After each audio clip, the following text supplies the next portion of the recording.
Adobe Edge Web Fonts is a free service that gives you access to more than 500 fonts for use in your websites. They're integrated into Dreamweaver CC, but you don't need a Creative Cloud account to use them, which means they'll continue working in your web pages even if you stop subscribing to the Creative Cloud. The text in this page has got some basic styles. If I click inside this top level heading, in the CSS Designer panel, we can see in the Properties section the computed properties show the font family to be Gill Sans. What it doesn't tell you is where that style rule is created. So let's go to the Selectors pane and select H1 and then click the Show Set checkbox. It's not set there, nor is it set there. So we're inheriting the font family from the body style rule. I want to style the 3 levels of headings differently by applying Edge Web Fonts to them. But before you can use an Edge Web Font, you need to enable it in the Manage Fonts dialog box. You do that by going to the Modify menu, selecting Manage Fonts, and opening this dialog box. It's got 3 tabs. Adobe Edge Web Fonts is the first tab. It's selected by default. If you know the name of the font that you're looking for, just type its name in this search field. You can also filter fonts by using these icons on the left. The first one shows you fonts recommended for headings, the next one for paragraphs. You can also select by type of font, so sans fonts, serif fonts, slab fonts, and so on. I know the name of the fonts that I'm looking for, so I'm going to type in the search field. It's Source Sans Pro that I want. There it is. Just click that icon. That blue check mark says it's been selected. One more I need to look for is called Kaushan Script. There it is. Click it to select it. I'm going to empty that search field and then click this icon down here that looks like a check mark, and that shows me those 2 fonts that have been selected, and they'll be available in all of my Dreamweaver sites. So all I need to do now is to click Done. I want to apply Source Sans Pro to all 3 levels of headings, so I could use this style rule. But Adobe Edge Web Fonts are stored on Adobe servers, so they need to be downloaded by the browser. And while they're downloading, the JavaScript that controls them adds a class called wf-loading to the page's opening HTML tag. And once they're ready for use, the class is replaced by wf-active. Now on a fast connection, the fonts are usually available immediately, but to avoid a flash of unstyled text on slower connections, it's recommended to use a descendant selector with at least the wf-active class to apply Edge Web Fonts. So instead of using this style rule, I'm going to create a new one. So I'm going to click the plus button, and the style rule will be .wf-active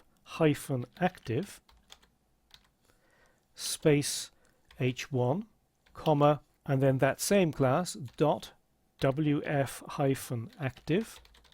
space h2, and again .wf-active h3.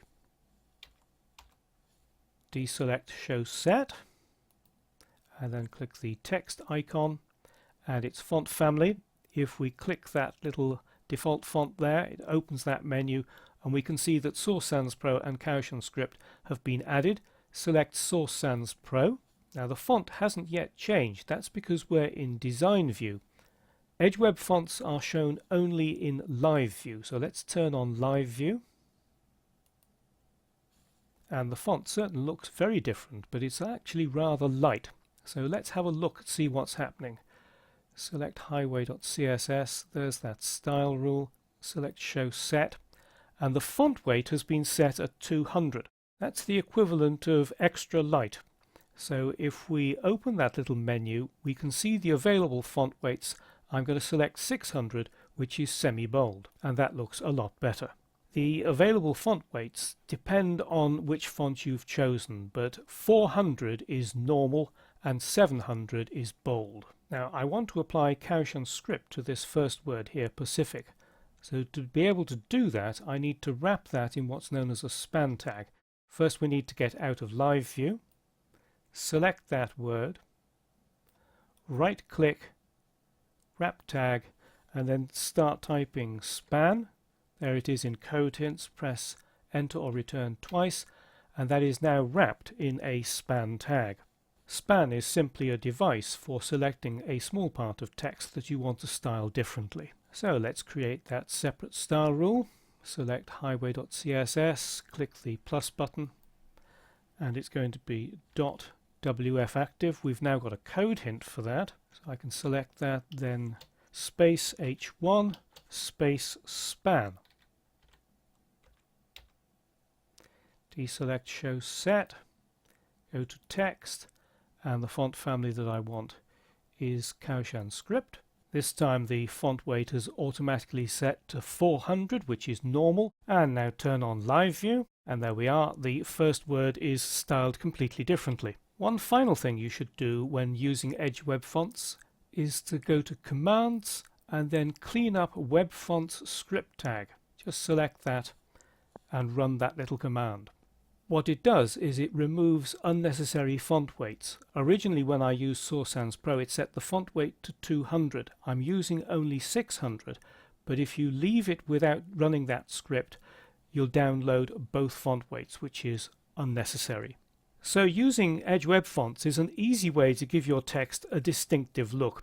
There are more than 500 free fonts, but don't go overboard. Use no more than 2 or 3 on a page. Before you can use an Edge web font, select Manage Fonts from the Modify menu and add the font to your font list. And to avoid a flash of unstyled text, create descendant selectors using the WF Active class. One final note about using Adobe Edge web fonts. If I expand the Sources pane, you'll notice that an extra source has been added there. It's usually a single letter. It's generated by the Edge web font on the Adobe server. You can't edit it, just ignore it.